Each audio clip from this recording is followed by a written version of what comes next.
I want you to picture a very specific moment. It's not some big event, it's a quiet one. It's that time of day when the light just starts to soften and the whole room seems to... Exhale. Yes, exhale. Exactly.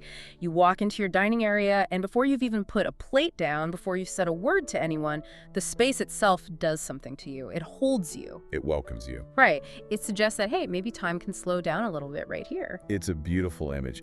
And what's fascinating here is that we aren't talking about the food at all. Not at all. We aren't talking about the menu, the wine list, or even the people you've invited over yet. Right. We are talking about the interior of connection. The interior of connection. And that is exactly what we are deep diving into today. We have this really fascinating stack of research here titled The Interior of Connection, Designing the Sensory Dining Experience. This is a great read. It is. And look, I'll be the first to admit, I usually think of the dining room as a functional box. A place to eat. Exactly, a place to eat. You put a table in it, you eat dinner, you leave.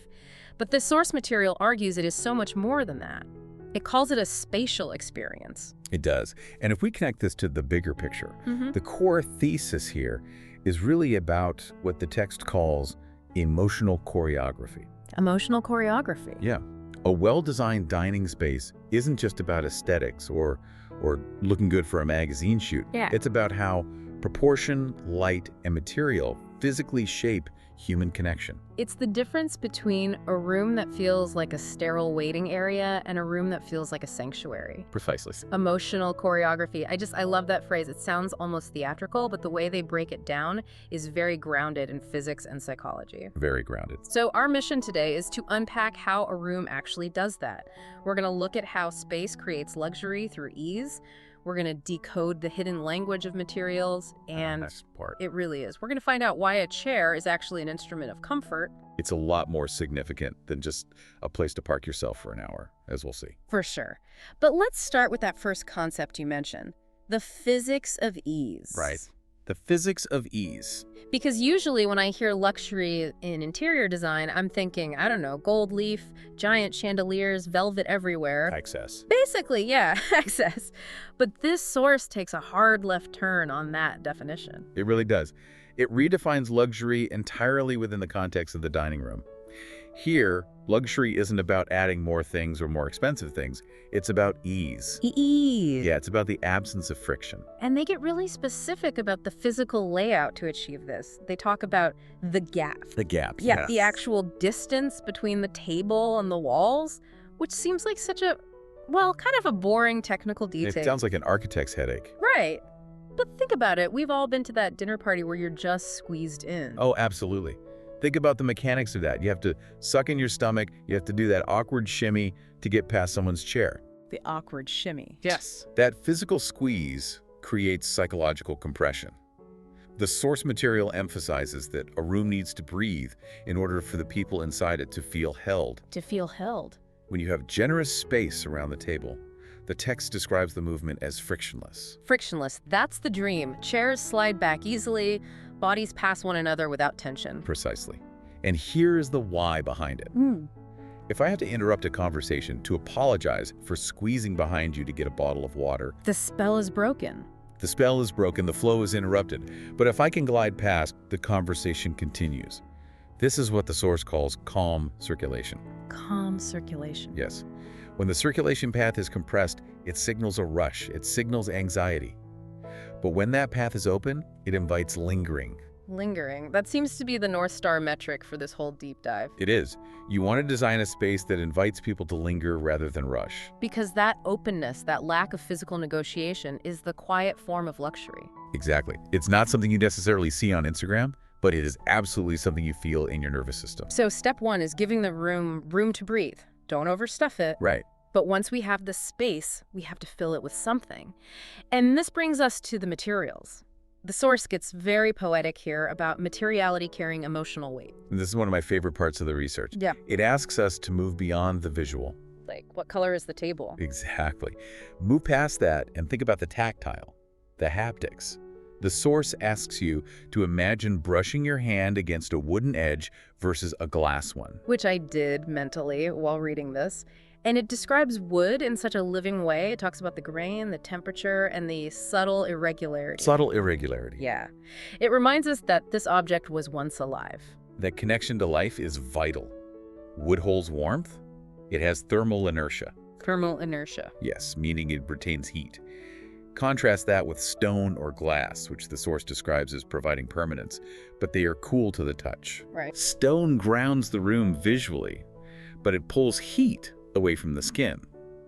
So you have this interplay between the organic warmth of the wood and the cool weight of the stone. It creates a sensory balance. It does. And it's not just the furniture surfaces, it's the walls, too. I think wall texture is something people totally overlook. Almost always. We just paint it flat white and forget it. Yeah. But the expert analysis here says texture is doing a lot of heavy lifting. It is. The text explicitly states that wall texture is not just decoration. It shapes two invisible things: how the room sounds and how it handles light. Let's talk about the sound. Because we've all been in that trendy restaurant that looks cool but sounds like a jet engine. Oh yes. That's usually because of flat, hard, shiny surfaces. Drywall, glass, polished concrete. It's deafening. Sound bounces off those surfaces like a pinball. It creates a hollow feeling. But the source mentions textured walls, specifically something like a softly brushed plaster or a rough mineral surface. So a soft plaster doesn't just look nice. No, it physically breaks up sound waves. It dampens the harshness. It does. And visually, it handles light differently. A flat wall glares, but a rougher surface. It holds shadow in its recesses. It creates what the source calls a quiet rhythm. A quiet rhythm, yes. It prevents the surface from feeling flat or inert. It adds depth. And psychologically, that depth makes the room feel more substantial. More capable of holding the energy of the people inside it.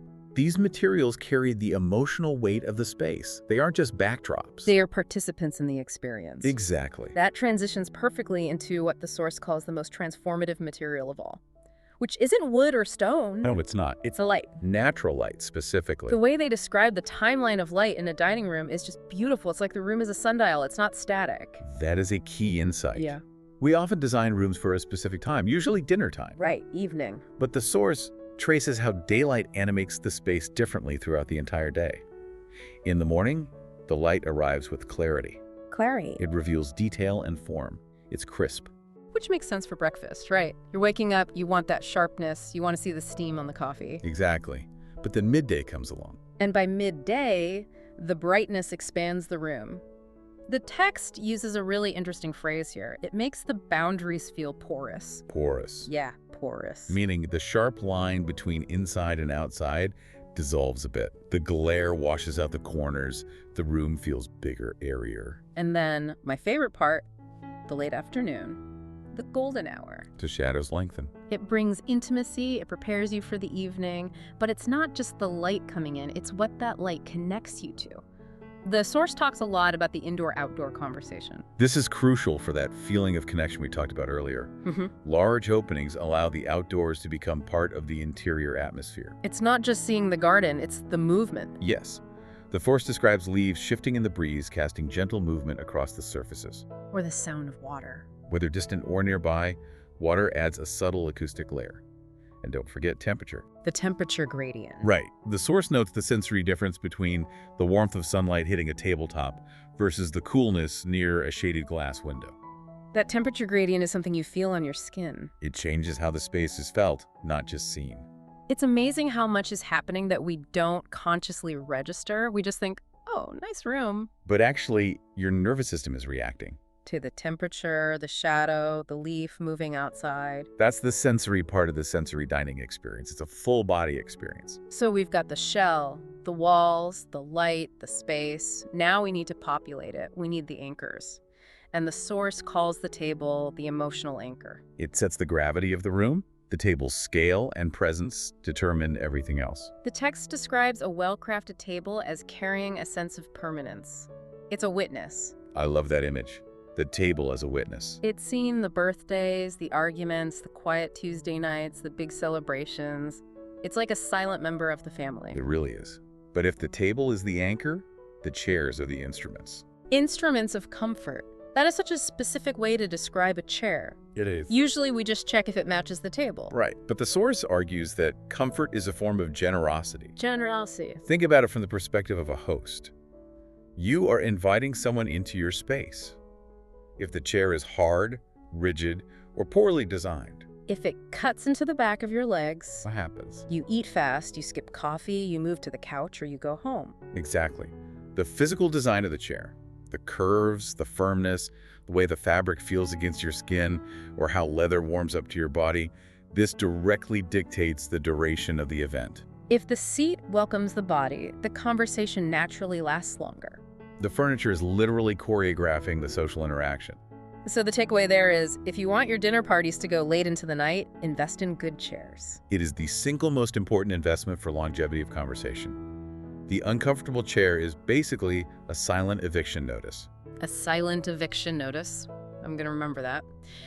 Now let's talk about the stuff on the table and around it, the decor. Because there's a fine line between curated and cluttered. And the source focuses on narrative objects. This goes back to that idea of emotional weight. Yeah. We don't want stuff for the sake of stuff. We want objects that bring narrative without overwhelming the space. The text gives the example of a ceramic vessel with subtle irregularities. There's that word again. Irregularities. Why is imperfection so important here? Because perfection feels commercial. It feels machine-made. But an irregularity, a wobble in the rim of a bowl, a glaze that isn't uniform, holds the trace of a maker's hand. It signals that a human being touched this. It grounds the table with a sense of history. And it's not just visual history. We have to bring up acoustics again here. Yeah. Because the source mentions soft textiles as essential decor. Essential. Soft textiles, rugs, curtains, table linens, they absorb sound so the room never feels hollow. And greenery. Plants breathe life into the composition. They remind the eye that the interior is in dialogue with the natural world. And underneath all of this, the table, the bowl, the chair, is something the source calls subconscious trust. Subconscious trust. And this comes from craftsmanship. This is a profound point. Craftsmanship reveals itself slowly. You might not walk into a room and immediately shout, "Look at the alignment of those joints." I mean, maybe you would. Okay, fair. I might. But for most people, they don't consciously analyze the joinery, but the source argues that you feel the precision of the edges. You feel the materials meeting without excess. Yes. So even if I'm not an expert, my brain knows. Your brain registers the care. These details build trust in the space. They signal that the room was thoughtfully made, not just styled for a photo shoot. And over time, that care becomes part of your memory of the place. You feel well held by your surroundings because the surroundings were built with care. Being well held. That leads us to the final section of our deep dive, the emotional choreography and how the room shifts when the sun goes down. The evening shift. This is where the atmosphere fundamentally changes. The source talks about the placement of the table affecting the nervous system, this idea of being seen or sheltered. This connects back to our evolutionary biology. It's what environmental psychologists call prospect and refuge. Prospect and refuge. We want to be able to see out. That's the prospect. Yeah. But we want our backs covered. That's the refuge. We want to feel safe while we eat. So a table floating in the middle of a giant room might feel exposed. Exactly. But if you anchor it near a wall or a window, it shapes that feeling of safety. If you can see the outside landscape, the meal feels expansive. It connects you to something larger. Yes. And the source says this connection to nature calms the nervous system. It grounds the conversation. It reminds us we are part of a wider rhythm of time. Which is pretty heavy for a Tuesday night dinner, but it makes sense. It puts things in perspective. And as the light changes, the room transforms. The source describes the evening light beautifully. Surfaces glow rather than shine. That's a great distinction. Shine is harsh. Glow is warm. Shine reflects light away. Glow seems to hold it. As the light drops, voices naturally lower. Attention sharpens.